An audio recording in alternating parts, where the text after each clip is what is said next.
Hi friends, మన దెయ్యాల లోకంలోకి స్వాగతం. అర్ధరాత్రి వేళ నిర్మానుష్యమైన టోక్యో వీధులు. మాస్క్ వేసుకున్న ఒక వింత స్త్రీ మిమ్మల్ని ఆపి, నేను అందంగా ఉన్నానా అని అడిగితే మీరు చెప్పే సమాధానమే మీ ప్రాణాలను కాపాడుతుందా? జపాన్ పురాణాల్లోని అత్యంత భయంకరమైన కూచిసాకే ఉన్న మిస్టరీ ఇది. మరి ఈరోజు మన స్టోరీలోకి వెళ్ళబోయే ముందు ఈ వీడియోని లైక్ చేసి మన ఛానల్ని సబ్స్క్రైబ్ చేయండి.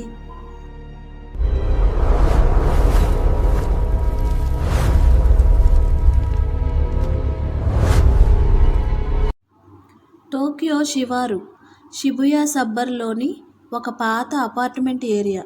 డిసెంబర్ 2024 రాత్రి 11:47. అకిరా 29 ఏళ్ల సాఫ్ట్వేర్ ఇంజనీర్. ఆ రోజు ఆఫీస్ డెడ్లైన్ ఒత్తిడితో హెడ్ఫోన్ పెట్టుకుని లౌడ్ మ్యూజిక్ వినుకుంటూ నడుస్తున్నాడు. అతని గర్ల్ ఫ్రెండ్ యూకి ఇంట్లో ఎదురు చూస్తోంది. వాళ్ళిద్దరూ ఇటీవలే కలిసి ఉండడం మొదలుపెట్టారు. అకిరా ఆలస్యం అవుతోందని ఆమెకి మెసేజ్ చేశాడు. 20 నిమిషాల్లో వస్తా అని చెప్పాడు. రోడ్డు దాదాపు ఖాళీగా ఉంది. చలిగాలి ఎముకల్లోకి చొచ్చుకుపోతోంది. స్ట్రీట్ లైట్లు కొన్ని మాత్రమే వెలుగుతున్నాయి. హఠాత్తుగా ఒక పాత టెలిఫోన్ పోల్ కింద ఒక స్త్రీ నిలబడి ఉంది. పొడవైన నల్లటి ట్రెంచ్ కోటు, భారీ రెడ్ స్కార్ఫ్, ముఖం మీద సర్జికల్ మాస్క్. ఆమె చేతులు జేబుల్లో దాచి నిశ్చలంగా నిలబడి ఉంది. ఆమె కళ్ళు అకిరాను ఫాలో అవుతున్నాయి. అకిరా ఆమె పక్క నుంచి వెళ్తుంటే ఆమె మెత్తటి గొంతుతో అడిగింది, నా ముఖం అందంగా ఉందా? అకిరా హెడ్ఫోన్ తీసి సిగ్గుతో నవ్వి, అవును, చాలా అందంగా ఉంది అన్నాడు. ఆమె మాస్క్ తీసేసింది. ఆమె నోరు ఆ చెవి నుంచి ఈ చెవి వరకు చీల్చబడి ఉంది. ఎర్రటి మాంసం, నల్లబడిన రక్తం, తెల్లని పళ్ళు. ఆమె నవ్వింది. భయంకరమైన నవ్వు. రక్తపు వాసన ఆ స్ట్రీట్ అంతా వ్యాపించింది. ఇప్పుడు కూడా అందంగా ఉందా అని అడిగింది. ఆ గొంతు భయంకరంగా మారిపోయింది. అకిరా పరిగెత్తాడు. వెనుక నుంచి ఆమె శ్వాస, కత్తెర శబ్దం వినిపించింది. అతని ఇంటికి చేరుకుని తలుపు లాక్ చేశాడు. యూకి నిద్రపోతోంది. రాత్రి 2:30కి విండో దగ్గర ఆమె నీడ కనిపించింది. కత్తెరతో గాజు మీద తడుతూ, నా ముఖం అందంగా ఉందా అని అంది. అకిరాకి గుర్తొచ్చింది పాత రోజుల్లో ఉన్న ఈ కథ. అప్పుడు అతను భయంతో సాధారణంగా ఉంది అని అన్నాడు. ఆమె కొంచెం ఆగింది. అతను క్యాండీలు విసిరాడు. ఆమె వాటిని లెక్క పెట్టడం మొదలుపెట్టింది. అతను యూకీని లేపి అంతా చెప్పాడు. మరుసటి రోజు ఉదయం అకిరా తన స్నేహితుడు తకాషికి ఫోన్ చేశాడు. తకాషి పాత జపనీస్ లెజెండ్స్ బాగా తెలిసినవాడు. తకాషి గంభీరంగా ఇలా చెప్పాడు, ఇది కూచిసాకే ఒన్న. ఆమె అసలు ఎందుకు అలా మారిందో చెప్తాను. ఒకరోజు ఆమె భర్త ఆమెను మరొక వ్యక్తితో చూశాడు. కోపం, మోసం, ఈర్ష్య కలిసి అతను ఆమెను పట్టుకున్నాడు. కత్తితో ఆమె నోటిని ఆ చెవి నుంచి ఈ చెవి వరకు చీల్చాడు. ఇప్పుడు ఎవరు నిన్ను అందంగా ఉందంటారో చూస్తాను అని అరిచి ఆమెను ఒక వంతెన మీద నుంచి నదిలోకి తోసేశాడు. మూకిసా రక్తం కారుతూ చనిపోయింది. కానీ ఆమె ఆత్మ శాంతించలేదు.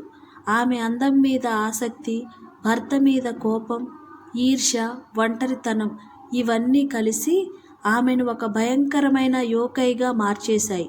అందుకే ఆమె రాత్రిపూట ఒంటరి రోడ్ల మీద తిరుగుతూ ప్రజల అందాన్ని పరీక్షిస్తూ వాళ్లను తనలాగే చేయాలని ప్రయత్నిస్తుంది. ఆమె పీడ ఆమె సొంత బాధ నుంచి పుట్టింది. అకిరా, యూకి, తకాషి మరికొంతమంది లోకల్ ప్రజలు కలిసి సమావేశం ఆ రాత్రి 11:47కి అందరూ ఆ రోడ్డు మీద సిద్ధంగా ఉన్నారు. ఆమె మళ్ళీ కనిపించింది. నా ముఖం అందంగా ఉందా? అందరూ ఒకేసారి గట్టిగా అన్నారు. సాధారణంగా ఉంది, సాధారణంగా ఉంది. ఆమె కళ్ళు ఆశ్చర్యంతో విస్తరించాయి. అందరూ పెద్ద మొత్తంలో రెడ్ బీన్స్ విసిరారు. ఆమె వాటిని లెక్క పెట్టడంలో బిజీ అయింది. అందరూ కలిసి ప్రాచీన శాంతి మంత్రం చదివారు. నీ బాధను మేము అర్థం చేసుకున్నాం. నీ ఈర్ష్యను, కోపాన్ని మేము గౌరవిస్తాం. కానీ ఇక్కడి నుంచి వెళ్ళిపో. నీకు శాంతి కలగాలి. నీ అందం నీతోనే ఉండాలి. ఆమె చీల్చిన నోరు వణికింది. ఆమె కళ్ళల్లో ఈర్ష్య తగ్గి ఒక చిన్న బాధ, ఒంటరితనం కనిపించింది.